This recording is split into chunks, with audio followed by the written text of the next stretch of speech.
예, 안녕하세요. 이번 이제 마지막 시간, 굉장히 이 주제는 조금 논란의 여지가 많은 주제예요. 오늘 뭐냐면 일꾼들의 그 치리, 그리고 회복, 그리고 은퇴. 굉장히 그 논란의 여지가 많은 건데, 어떤 것은 성경에 분명히 말하고 있는 것이 있는가 하면 어떤 것은 성경에 분명히 말하고 있지 않기 때문에 논란의 여지가 많은 거예요. 성경에 너희 일꾼들은 몇 세가 돼서 은퇴해라 그랬으면 논란의 여지가 있어요, 없어요? 없죠. 그리고 치리도 이렇게 하라고 딱 나와 있으면 어떤 죄는 이렇게 하고 무슨 죄는 몇 년형이고 무슨 죄는 몇 년형 이렇게 나와 있으면 괜찮을 텐데 그것도 아니고 하는 여러 가지 어려움이 있죠. 디모데후서 2장 2절 보면 또 내가 많은 증인 앞에서 내게 들은 말을 충성된 사람들에게 부탁하라. 그들이 또 다른 사람들을 가르칠 수 있으리라. 이 말씀은 보면서 우리가 유추해 볼 수 있는 건 뭐예요? 계속해서 후계자들을 세워야 된다는 거죠. 후계자들. 그래서 이 시대의 흐름은 우리가 어떻게 할 수가 없어요. 내가 예를 들어서 어떤 사람은 이런 얘기 했다잖아요. 어떤 그 형제님은 이스라엘을 여행하고 와서 하는 얘기가 뭐라고 했냐면 모세는 80부터 했으니까 자기는 아직 은퇴할 나이가 아니라는 거예요. 70, 80이 되신 분이 이제 그러니까 80대면 이스라엘 한 번씩 갔다 와야 돼. 그래야 그 모세는 언제부터 했어요? 80부터 했으니까 이제는 자기가 이제 일할 때라는 거죠. 그런데 그건 그냥 하나의 농담으로 우리가 생각해야 되는 나이잖아요. 근데 이게요, 농담이 아니에요. 실제로 많은 나라들에서 나이가 80대고 90대인 사람들이 아직까지 장로의 위치에서 그 권력을 잡고 성도들을 위해 그 권력을 사용함으로 해서 많은 교회가 쇠퇴해가요. 여러분이 한 가지 생각해야 할 건 뭐냐면 그 장로들, 그 일꾼들의 연령층이 중심 멤버예요. 그러면 교회는 절대로 발전하지 않아요. 그거 꼭 기억해야 돼요. 내가 30살이 넘어서 어떤 교회를 가게 되는데 그때에 거기에 계셨던 분들이 나이가 거의 50이 다 됐어요. 50 정도. 그런데 그분들이 청년회 한다면 나는 안 나가고 싶더라. 50 넘은 사람이 청년회 교사다 나오라 그러면 나가고 싶어요, 여러분 같으면? 내가 지금 청년이라면, 20대 청년이라면 안 나가고 싶은 거예요. 그래서 여기에 이제 중요한 것 하나는 치리, 목회자들에 대한 치리, 범죄할 수 있잖아요. 목회자들이 때문에 범죄할 수 있어요. 그 다음에 또 하나는 뭐냐면은 회복, 또 하나는 은퇴. 이것을 세 가지를 오늘 이 시간에 우리가 공부하게 될 거예요. 목자들도 인간이기 때문에 범죄할 수 있어요. 여러분들 지금까지 우리 교회에서 봐온 것처럼 범죄하는 목자들이 또한 있죠. 그래서 디모데전서 5장 19절 보면 여기에 말씀하시기를 장로에 대한 고발은 두세 증인이 없으면 받지 말 것이요 범죄한 자들을 모든 사람 앞에서 꾸짖어 나머지 사람들로 두려워하게 하라. 하나님과 그리스도 예수와 택하심을 받은 천사들 앞에서 내가 엄히 명하노니 너는 편견이 없이 이것들을 지켜 아무 일도 불공평하게 하지 말며 아무에게나 경솔히 안수하지 말고 다른 사람의 죄에 간섭하지 말며 내 자신을 지켜 정결케 하라. 자, 여기 보면 뭐라겠어요? 첫째, 장로에 대한 송사는 뭐라고요? 2사람이나 3사람의 증인이 없으면 받지 말라. 지금요, 장로에 대한 송사가 굉장히 많죠. 제가 놀란 것이 나는 죽었다 깨나도 다윗 같은 사람이 될 수는 없어요. 지금. 그런데 다윗이 뭐라고 했냐면 내 원수가 내 머리털보다 더 많다 그랬어요. 모세 생각해 보세요. 우리가 어떻게 죽었다 깨면 모세처럼 될 수 있어요. 모세는 온유함이 지상에서 가장 뛰어난 자죠. 그런데 그 모세를 송사한 자가 있었어요, 없었어요? 수도 없이 많았어요. 그러니까 사람이 흠이 있어야 송사하는 게 아니에요. 흠을 찾는 건 사람들이. 그러니까 성도들의 기본적인 의무는 뭐냐면, 자, 동료 장로들과, 그러면 송사는 누가 받아요? 지금 여기는 사도의 대리자가 있잖아요. 대리자잖아요. 디모데가 디모데에게 사도 바울이 뭐라 하냐면 장로들에 대한 송사는 누가 받는 거예요 지금? 디모데가 받는 거예요. 그러니까 디모데에게 두세 사람의 증인이 없으면 받지 말라는 거예요 디모데에게. 그런데 이제 디모데는 지나갔고 지금은 대리자가 없으니까 사도의 대리자가 없으니까 장로들이 받아야 되겠죠. 장로들에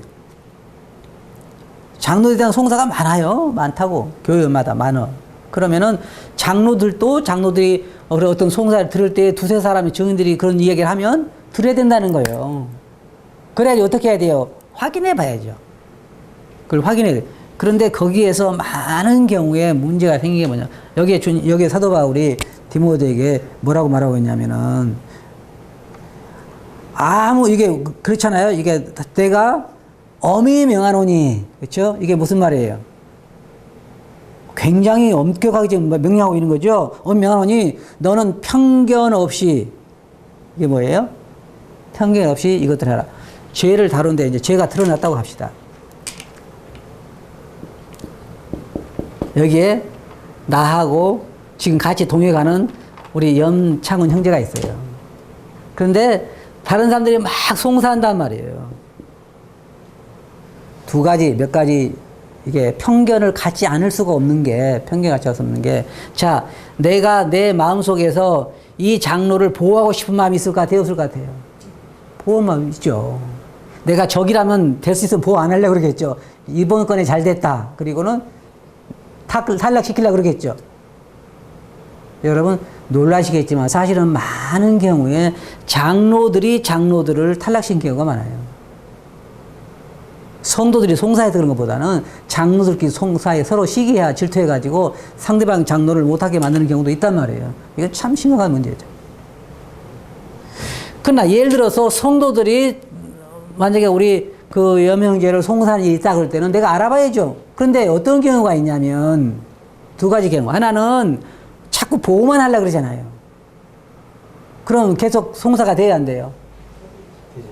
예를 들어서 성도 중에 나는 이제 우리 입현교회 성도들이 꽤 여러 명 되니까 운전할 때 조심해요. 예. 언제 성도가 옆에 있을지도 몰라. 주님 물론 계시지만 가까운데 늘 생활하다 보니까 어떨 때는 성도 차를 받을 수도 있고 저번에도 제가 주일날 이렇게 우리 집에서 나오는데 내가 이게 봤는데 차가 하나도 안 왔어요. 그래가지고 막 나가는데 확 지나가는 게 차가. 그 차가 바로 우리 교회에 참석한 성도 차였어요. 그때, 가슴이 그냥 너무 아픈 게 부딪혔으면요, 털없이 인사하고 났을 거라고, 차가. 그럼 마음이 얼마나 아파요. 에? 그러는데, 이제 생각해봐요. 내가 어디 가다가 보니까 우연히 볼 수 있잖아요. 이제 성도가 가다가 우연히 보니까 우리 염창훈 형제가 어떤 여자하고 모르는 여자하고 술집에, 여관에 들어간다든지, 술집에 사람이요, 뒤에서 보면 꼭 우리 여명지처럼 닮은 사람도 있어요. 앞에서 본 것이 아니라. 그러니까, 이게 나이 든 사람은 헛볼 수도 있잖아요. 근데 그건 송사가 들어온다 그러면, 확인해 봐야 될 거 아니에요. 그리고 이제, 그 이유도 있잖아요. 제가 오랜만에 오산에서 있다가, 고향 친구, 40년 만에 고향 친구 만나가지고, 나를 끌고 억지로 술집에 들어가는 거예요. 그런데 나는 이제 갑자기 만나가지고 얼떨결에 끌려 들어가는데 뒤에서 본 성도 한 명이 둘이 술집으로 들어가네? 그럼 많은 오해를 불러일으킬 수도 있어요. 사람이니까. 그럴 때는 그 장로가 그런 송사를 받을 때는 알아봐야 되잖아요. 그런데 두 가지. 하나는 공정하게 하는 것이 아니라 편견을 가지고, 그래, 조영계님이 그전부터 그런 면이 있었어. 라든지, 그런 걸 가지고 편견을 가질 수 있단 말이에요. 더욱이 둘이 대립관계면 어때요? 그런 호기가 없잖아요. 굉장히 이게 어려운 문제예요. 지금까지 우리가 난 40년, 50년 가까이 쭉 모임의 발전을 보면은 많은 경우에 부당하게 장로가 일을 내려놓는 경우도 있어요. 공정하게 대하는 것이 아니라 상대방의 장로에 의해서. 또 너무 보호받아가지고, 그러니까 같은, 걔는 뭐라 그래요? 자기 편이라고 장로들끼리 이게요, 우리 모임의 역사에 많은, 지금부터 우리가 출교 공문, 무슨 공문 저는 1968년도에 구원받아가지고 모임 초창기부터 지금까지 생활해 왔기 때문에 그동안에 세워졌던 일꾼, 치리됐던 거 문제를 다 해야 하는데 수많은 문제들이 진짜로는 너무 수치스러운 일도 있고 좋은 일도 있고 그런데 다 공정하게 대하는 경우를 거의 보기 힘들어요. 자, 예를 들어 생각해 봅시다.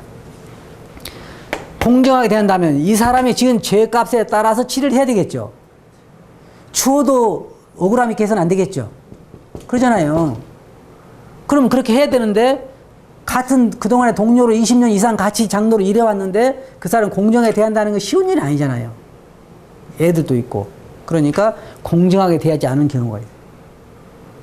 그래서 적당히 봐준다지. 그러니까 우리도 어떤 그 경우, 거기를 보면은 일단의 무리들이 물을 이렇게 나가버리잖아요. 왜 나가? 그들이 볼 때는 공정하지 않은 거예요. 이게 뭐 감싸한다든지 뭐 공정이 아닌 거란 말이에요. 또 너무 그걸 이용해서 이 사람 아주 몰아냈다든지. 그래 교회가 많은 문제가 일어나는 거예요. 그러니까 그렇게 해서는 안 되죠. 사도 바울이 그 말한 것처럼 공정하게 사실에 입각해서 이 장로를 대하고 범죄가 드러나면 뭐라 했어요? 여기 이 말씀 한번 봐요. 예수와 택하심을 받은 천사들 앞에서 내가 엄히 명하노니 너는 편견 없이 그것들을 지키 아무 일도 불공평하지 말며 또 이게 그랬죠? 그리고 앞에 뭐라 했어요? 장로에 대한 고발은 두세 정이 없으면 받지 말 것이요 범죄한 자들을 어떻게 하라고 그랬어요? 이 말씀 보면 모든 사람 앞에서 엄히 꾸짖으라 그래요. 지금 보면 장로들이 범죄했을 때 모든 사람 앞에서 엄히 꾸짖어요? 안 꾸짖어요? 그냥 은근슬쩍 해결한 경우가 많아요. 그러니까 신뢰성이 떨어지는 거예요. 그리고 심지어 어떤 경우도 있냐면 회복이라고 하는 거 언제 주어져요? 그 사람이 완전히 회개하고 돌아올 때에 회복되는 거예요. 그러잖아요. 근데 어떤 경우는 막 억지로 회복시키는 경우도 많이 있어. 그 어떤 사람 경우는 자기는 별로 잘못한 게 없다. 그런데도 막 교회에서 빨리 회복시키자 그러는 거예요. 이게 수도 없이 많아요. 수도 없이 많아요. 치리도 공정하게 안 되고 회복도 공정하게 안 되고 그냥 가서 자, 그 범죄한 사람이 와서 자기 죄를 회개하고 회복하고 장로들 앞에서 회복이 돼야잖아요. 장로들이 찾아가서 회복시키더라고. 그 누가 더 높은 거예요? 그런 건 아니잖아요. 그런 거 아니에요. 그래서 이 치리의 장로들이 치리에 있어서는 공정하게 여기 하나님 앞에서 엄히 명하노니 너는 불공정하게 하지 말라. 불공평하는 건 뭐예요? 두 가지 다 할 수 있어요. 하나는 봐주지 말고 범죄가 10이라고 하면 범죄를 7로 만드는 건 어떻게 한 거예요? 봐주는 거잖아요. 그 양을 20으로 만들면 불공평한 거죠. 너무 그냥 과하게 하는 거잖아요. 10에 대한 범죄는 10으로 다스리는 거잖아요. 근데 장로들의 범죄는 특별해요. 장로들의 범죄는 모든 사람 앞에서 꾸짖어서 남은 사람들 두려워하게 해야 된다는 거예요. 그러니까 그런 것들이 우리가 성경적으로 지켜져야 한다는 거죠. 지금은 어때요? 우리가 지금 현재 어떤 길을 가고 있냐면 세우는 것도 슬그머니 세워져. 지금 치리도 그냥 중간 정도 치리가 돼. 회복은 어떻게 돼요? 또? 슬그머니 회복이 돼. 은퇴는 또 하는지 안 하는지 모르게 슬슬 때 이 모든 게요. 우리가 진짜 정상적으로 가야 돼요. 모든 것들이 세우는 문제로부터 시작해서 그들의 필요를 공급하는 것들로 이게 마지막 시간이니까 내가 종합적으로 지금 말씀드리는데 필요 공급하는 것부터 시작해서 범죄할 때 그걸 다루는 문제까지 그리고 그들이 회복되는 것도 포함해서 그리고 은퇴도 이 모든 것들이 성경에서 말하는 것처럼 공정하게 되어야 되는데 이게 선이 분명하지 않으니까 언제 누가 시작해서 언제 하다가 어떻게 범죄되고 이게 자체가 선이 구분이 되어 있질 않아요. 그러니까 교회가 이게 점점 더 우리가 희망적으로 보기가 어려운 것도 돼간단 말이에요. 자, 회개 생각해요. 회개는 뭐냐면 자기가 잘못됐다는 것을 뉘치고 돌아오는 거예요. 그걸 버리는 거죠. 그러면 보세요. 제가 믿기로는 장로들의 회복과 일반 성도의 회복이 다르다고 생각을 해요. 왜냐하면 일반 성도들은 회복하면 그대로 신앙생활을 하는 거지만 장로들은 다시 목회를 해야 되느냐? 난 그렇게 생각은 안 해요. 그럼 장로들에서 목회에서 가장 중요한 게 뭐예요? 신뢰죠. 누구로부터 신뢰해요? 성도들부터 존경과 신뢰가 있어야 목회를 하는 거예요. 근데 범죄한 사람이 신뢰가 회복이 돼요? 예를 들어서 제가 은행을 털었어요. 은행나무 말고 그 은행 말고 밤에 몰래 가서 은행을 털어가지고 와서 다 그 중에 절반 정도는 헌금을 하고 절반 정도 가지고 이제 막 쓰다가 들켰어. 그래서 이제 그걸 들켜가지고 성도들 앞에서 내가 이제 잘못했다고 용서를 받고 이제 다시 그 다음날부터 설교가 돼야 한대요. 그럼 언제까지 안 돼? 내 생각에는 더 이상 그 단에 서서 말씀 전하 그래서는 안 된다고 생각을 해요. 장로인 내가 상담하러 다니면서 다른 자매들하고 성적인 관계를 가졌어. 그게 들통이 나서 그 전까지는 내가 내 양심의 가책이 물론 있었겠지만 그래도 그냥 더 좋았던 거야. 목회도 막 열심히 하고 그러다가 이게 들통이 났어. 그럼 어떻게 해야 돼요? 인간이니까 범죄할 수는 있어요. 그죠? 그러면은 회개해야잖아요. 회복을 해야잖아. 그 다시 몇 년 후에 회복해요? 그건 모르죠. 그 본인이 회개할 때까지. 그리고 목회에 대한 회복은요. 내가 볼 때는 평생 그 쉬운 일이 아니라고 생각해. 그런데 지금 우리를 보면은 다 은근슬쩍 다시 회복되고 은근슬쩍 그러니까 성도들도 그렇고 다른 사람들도 그렇고 아이 왜 목회하지? 이제 그래 이제 그 밖에서 이거 하면 안 되는데 그래도 말하는 사람은 없어. 그러니까 이게 교회가 이렇게 가서는 안 되는 거예요. 교회는 어떻게 하냐? 말씀대로 가야 되는 거지. 정말로 그가 이러면 좋아요. 성도들이 좋습니다. 그거 다 우리가 이해했고 다 잊어버렸고 이제는 우리가 그걸 충분히 존경합니다. 그러면 다시 할 수 있겠죠. 만약에 그 이론적으로 한다 그러면. 그런데요. 솔직히 저는 인간이니까 그렇지. 인간이니까 그런지 몰라도 그런 분이 다시 강대상에 서서 말씀 전하면 난 내 속에 그 생각밖에 안 날 것 같아. 그 사람이 은행을 터는 그 생각이라든지 아니면 다른 여자 자면한 여자하고 그 잠잤던 그런 생각이라든지 그런 생각이 날 것 같아. 난 저 사람 안 썼으면 좋겠는데 그런 신뢰 이게 쉽질 않아요. 사람이기 때문에. 그래서 어떤 사람들이 그렇게 이야기하는 사람도 있지만은 제가 볼 때 지금 교회에서 이 치리가 제대로 되지 않아서 일어나는 문제는 아주 많아요. 지금 이 시간에는 성도들 치리 말하는 게 아니에요. 성도들 치리도 역시 이야기하자면 끝이 없어요. 굉장히 많아요. 이 치리가 또 뭔지 아세요? 우리 교회가 지금 전국에 몇 군데가 있어요? 약 260군데라 해요. 그냥. 그러면 260군데의 영적 수준이 다 틀려요. 그러니까 A 교회의 치리의 강도가 틀리고 B 교회의 치리 강도 틀려요. 그러니까 A 교회는 장로들이 2명 있는 데가 있고 3명 있는 데가 있고 그렇죠. 그리고 어떤 데는 장로가 이렇게 1명만 있는 데가 있어. 1명. 이게 문제가 된 데가 1명인 데가 참 많아요. 그럼 나머지는 뭐예요? 성도들이 있죠. 그럼 이 장로가 범죄하면 어떻게 되죠? 성도들이 다루겠죠. 근데 굉장히 어려워 다루기가. 왜 그래요? 자기들이 목자였으니까. 그러니까 이런 경우는 과도하게 치리하는 것은 쉽지 않아. 이런 경우 많이 봐줘. 어떤 경우는 이 사람이 범죄에 대해서 다른데 전국에 편지도 안 보내. 그냥 은근슬쩍 그 교회에서만 한 달간만 설교하지 마시오. 지금 우리도 직접적으로 얘기하면 어떤 목자는 지금 이혼해가지고도 목회하는 사람 있잖아요. 그럼 왜 그래요? 다른 교회 같으면은 건강한 교회 같으면 불가능하죠. 그런데 그 약한 교회가 있으니까 성도들이 있으니까 그 사람 어떻게 할 수가 없는 거예요. 너무 크니까. 이런 실정이란 말이에요. 그러니까 이렇게 치료를 해서 안 돼. 치료 얘기를 말처럼 공정하게 치료를 해서 할 때는 성경적으로 그 맞는 거예요. 우리 교회가 앞으로 제대로 서기 위해서는 도덕성이 세잖아요. 성도들에 대한 치료도 그렇고. 이런 이제 일반 성도들도 그렇지만은 어떤 경우 있냐면 A라는 교회에서 어떤 A라는 사람을 치리했어요. 그런데 B, C, D에서는 치리를 따라. 요 치리를. 나머지 교회에서는 안 따라. 그럼 어때요? 문제가 있어요. 네. 뒤로 다 교제하더라고. 우리 모르는데. 이런 현상이라니.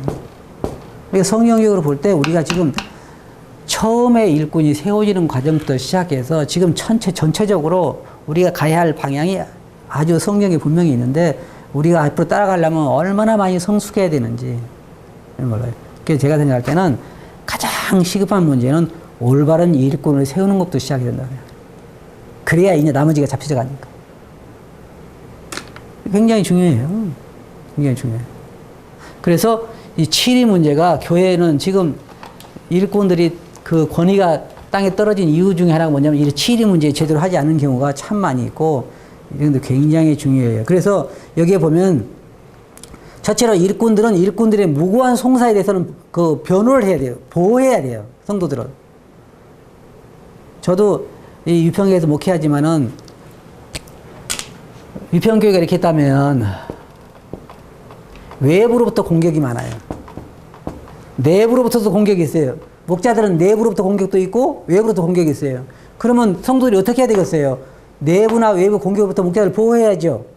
그렇죠? 그런데 합당한 것은 다스려야 되겠죠. 치리를. 이제 그걸 얘기하는 거잖아요. 근데 외부로부터 오는 그런 많은 비난이 있을 때에 성도들과 다른 동료 목자들은 그 목자를 보호해야 되는 거예요. 그것을. 그러나 합당한 송사는 그걸 다루어서 범죄가 드러나면은 그걸 치리해야 된다는 거죠. 그게 지금 우리도 회복도 많은 문제가 있는 게 뭐냐면 그 선이 분명하지 않는다는 거예요. 어떤 사람 경우에 우리가 이제 그동안 한 케이스별로 보면 어떤 사람 경우에는 그걸 성도들 앞에 공적으로 다 알리거나 그것도 차별이 있어요. 보세요. 중요한 사람이 범죄하면 다 공적으로 알리지 않고 살짝 그렇게 해결하는 경우도 있고 아주 그냥 그렇지 않은 사람들은 전국을 알리는 경우도 있고 그러는데 그것도 공평하지 않는 거예요. 모든 것은 공평하게 해야 하는 거예요. 여기 있는 것처럼. 그래서 그런 치리가 되고 첫째는 세움이 제대로 돼야 되고 그 다음에 범죄가 치리가 제대로 다뤄져야 되고 공정하게 치리돼야 되고 공정하게 회복해야 되고 공정하게 그 사람을 처신하도록 해야 되고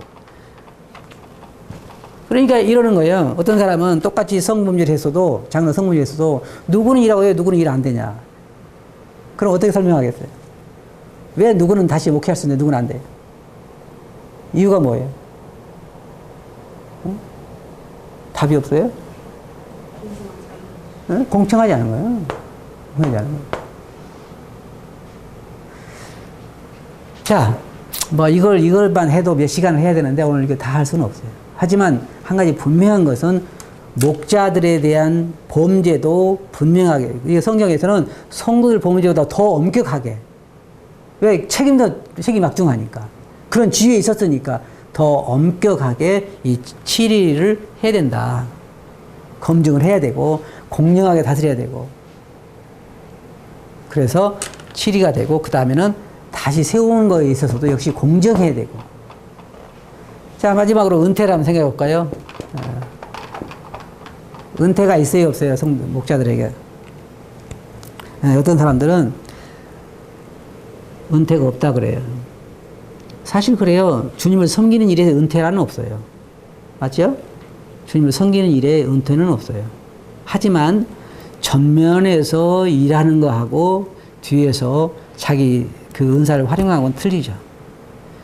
죽을 때까지 제가 그 전에 얘기했던가요? 그 대만 국제시장에 참석해서 어떤 사람이 질문한 거. 자기 교회 그 장로님이 90이 넘었는데 건강이 안 좋아서 교회는 못 나오는데 모든 문제는 그 장로님이 허락 없이는 안 된다는 거예요. 집에 있으면서. 그래서 그랬던 경우는 어떻게 해야 되느냐 물으니까 그 답한 사람이 빨리 주님께 가기를 위해서 기도하라. 그건 불행해요. 그래서는 안 되는 거예요. 그건 아니지. 자기가 왕이 아니잖아요. 나이가 들면 정신이 흐려져요. 잊어버리고. 그래서 젊은 사람들을 빨리 세울수록 좋은 거예요. 자기는 뒤에서 할 수 있죠. 돕는, 사역을 그만두는 건 아니죠. 자기는 성도를 도울 수 있고 일한 사람들을 도울 수 있고 얼마나 할 수 있는 거예요. 그래서 우리가 은퇴라고 하는 것은 말 그대로 그리스도인들이 사역에서 은퇴한 일이 있어서는 안 되지만 전면에서 전선에서 일하는 것이 후방에서 일하는 것으로 바뀌는 그런 선은 분명히 있어야 되는 것이죠. 나이가 몇 살이냐는 것은 내 생각에 그렇게 중요하지 않지만 그러나 나이가 많아가지고 계속해서 전면에 일하는 것은 옳지 않다라고. 우리나라에서 지금 전면에서 일하는 사람의 평균 나이가 얼마 될 것 같아요? 적어도 아무리 적어도 60 이상은 되죠. 이거 낮게 잡은 거예요. 보통 제 생각에는 한 65세나 65, 70세를 잡아야 될 거예요. 지금 전면 일하는 거. 이건요, 참 나이가 많은 거예요. 많은 거. 그런데 자기가 현재 전면에서 전선에서 전시 풀타임으로 목회를 할 수밖에 없는 이유, 첫째 이유, 후계자가 없기 때문이다. 이게 1순위일 거예요. 1순위. 두 번째로 자기가 계속 하고 싶어서 계속 원해서 세 번째로는 경제적인 문제 될 수 있어요. 자, 내가 지금 목회 사역을 그만두고 싶어도 다르게 할 사람이 없다는 게 굉장히 답답한 일이죠. 그럼 이 문제는 어때요? 뭐가 문제예요? 후계자가 없다는 문제는 왜 이런 문제가 생긴 거예요? 네? 양육을 안 한 거예요. 제가 그전에 한번 여기서 말씀드리면서 그런 얘기를 했죠. 저도 유평에는 옛날에 시골이, 지금도 시골이지만 그게 지금은 이제 그런 문제가 없어졌어요. 근데 옛날 시골은 지금도 뭐 목포라든지 이런 뭐 해남이라든지 아니면 그쪽 이렇게 가면은 문제점이 뭐냐면은 목포 같은 데도 섬에서 다 사람들이 전도에서 구원받은 목포로 나오잖아요. 다 그 섬에 있는 사람 별로 없어요. 섬에는 노인들만 많이 있고 젊은 사람들은 뭐 공부하러 고등학교만 가도 공부하러 목포로 나오잖아요. 그럼 목포로 나와서 공부하고 나면 이제 어디로 가요? 그 다음에는 대학 가려면 이제 목포 아니서 광주나 이런 데로 가. 광주에서 이제 또 직장 잡으려면 서울로 가. 그래서 다 북부교회가 커진 이유가 그중에 한지도 몰라. 제가 재미있게 표현했지만 어떻든 그래서 가장 큰 문제는 후계자가 없다는 거예요. 지금 키우지 않아요. 근데 이제 제가 아까 이야기 좀 곁길로 나갔는데 유평에도 계속 크면 나가는 거야. 학교 때문에 나가고 또 직장 때문에 나가고 그전에는. 그러니까 계속 우리가 기도를 뭘 기도했냐면 일꾼을 보내달라고 기도를 했어요. 사실은 일꾼을 보내달라고. 그런데 나중에 일꾼이 안 와. 그리고 뭐냐면 가만히 생각해 보니까 입장을 바꾸는 거 생각해 봤어요. 예를 들어서 뭐 우리 대학로 교회에서 막 돈을 막 2천만 원, 1억을 들여가지고 막 일꾼을 막 미국에 유학시켜가지고 막 키워. 지금 우리 애들만 키워서 지금 막 일하려고 해. 근데 보내주고 싶었어요? 안 보내주고 싶었어요? 안 보냈지. 내가 그들을 뺏어가면은 나보고 도둑놈이라 그러겠지. 가서 내가 막 지금 대학로에서 일하는 형제를 가서 개인적으로 막 꼬셔가지고 이평 데리고 왔어. 그럼 뭐라고요? 나쁘다고 그러시죠. 나쁘다. 그러니까 내가 일꾼을 보내달란 말은 무슨 말이에요? 다른 사람 키워놓은 사람을 탈란 얘기지. 일꾼은 그냥 안 되니까. 여러분이 한 가지 분명히 기억해야 할 게 있어요. 일꾼은 절대로 제절로 세워지질 않아요. 소명이 있는 사람이어야 되지만 우리가 키워야 되지. 훈련을 시켜야 되지. 양육을 해야 되지. 근데 누가 보내주겠냐 이 말이에요. 그러면 내가 안 시켰다는 얘기예요. 그러니까 은퇴하기 어려운 거예요. 하고 싶어도 안 되는 거예요. 당장 어떻게 해요? 당장 내가 안 하면. 어떤 사람 이런 사람도 있어. 이야기 들으니까 나의 적수가 될 만한 사람 벌써 일찌감치 보냈어. 실력이 나보다 조금 낫겠다. 앞으로 교회에서 좀 능력이 나타나겠다는 사람 보냈다는 거야. 이거 내가 들은 얘기예요. 내 꾸며낸 얘기가 아니고. 그런 사람이 있을 수 있겠지만 불행한 것은 후계자가 없다는 것은 누구 책임이냐? 현재 거기에서 일하고 있는 목사 책임. 자, 생각해 봅시다. 후계자가 없다는 건 주님 책임이요? 목자 책임이요? 예? 주님이 안 세운 거잖아요. 안 그래요? 자기가 세워야지. 훈련을 시켜야 돼야지. 그중에 인중에서. 그래서 첫째로 후계자가 없다는 것 때문에 계속 할 수밖에 없어. 언제까지 해야 돼요? 죽을 때까지 해야 돼. 나 이거 굉장히 불쌍한 사람이라고 생각해. 두 번째로는 후계자를 안 세우는 거야. 일부러. 왜? 왜 안 세워요? 내가 해야 되니까. 계속. 생각보다 장로직을 사모하는 사람들이 참 많이 있어요. 생각보다.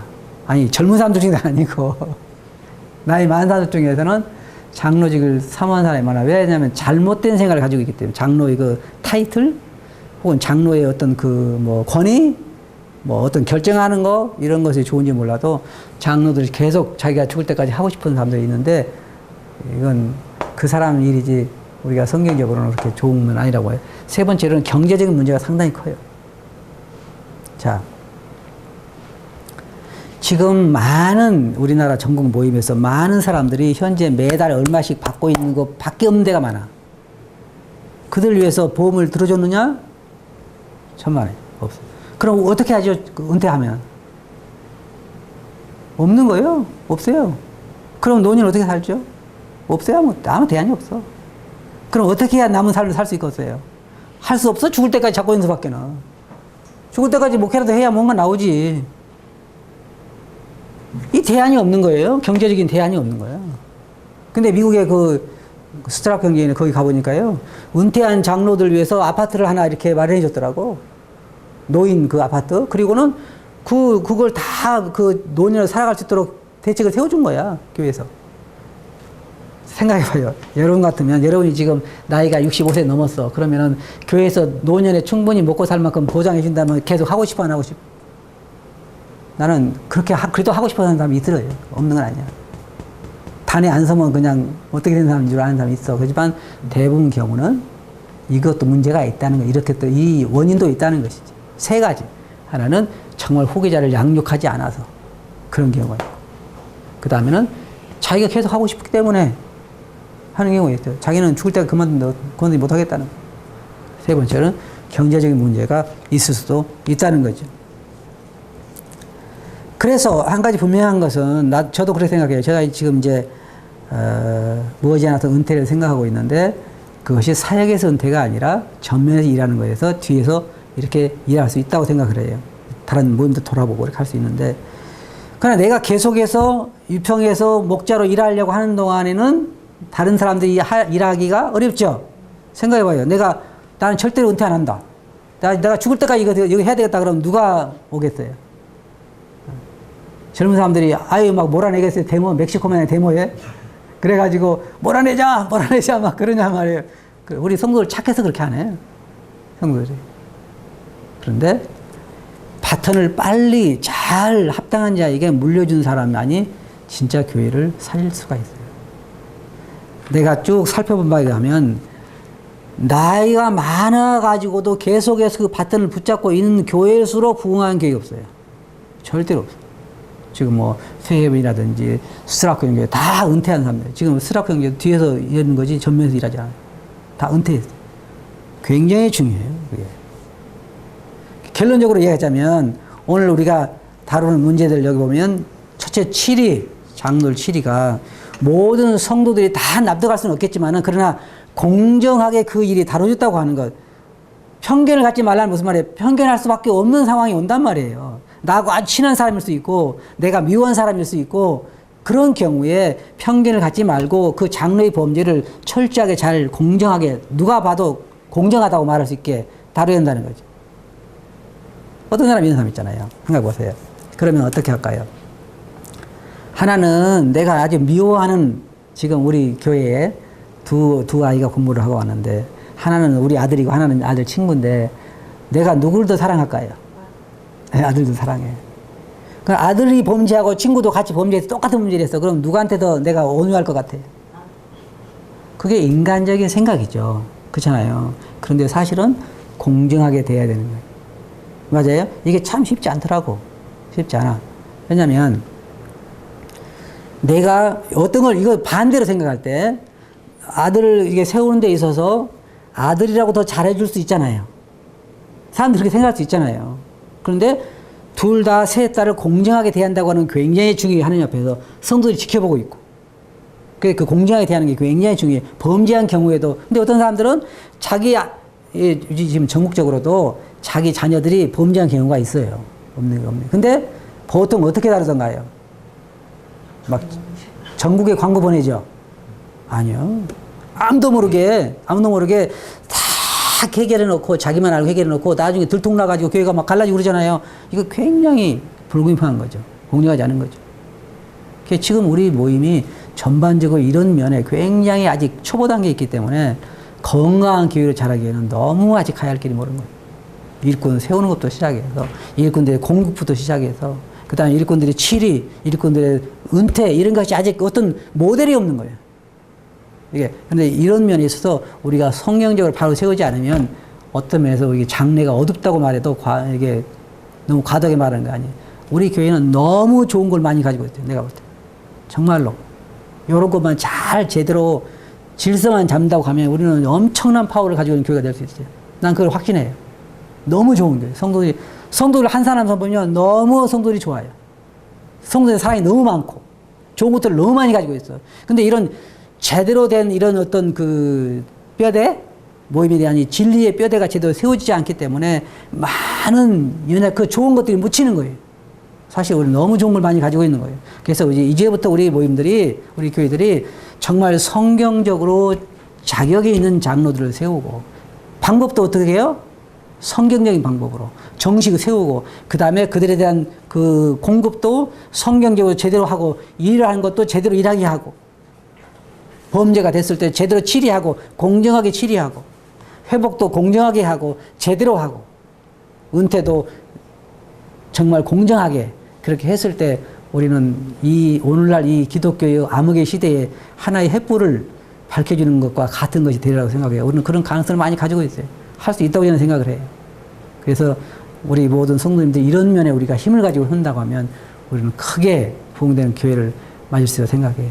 아시겠어요? 네. 네, 이상으로 마치겠습니다. 네.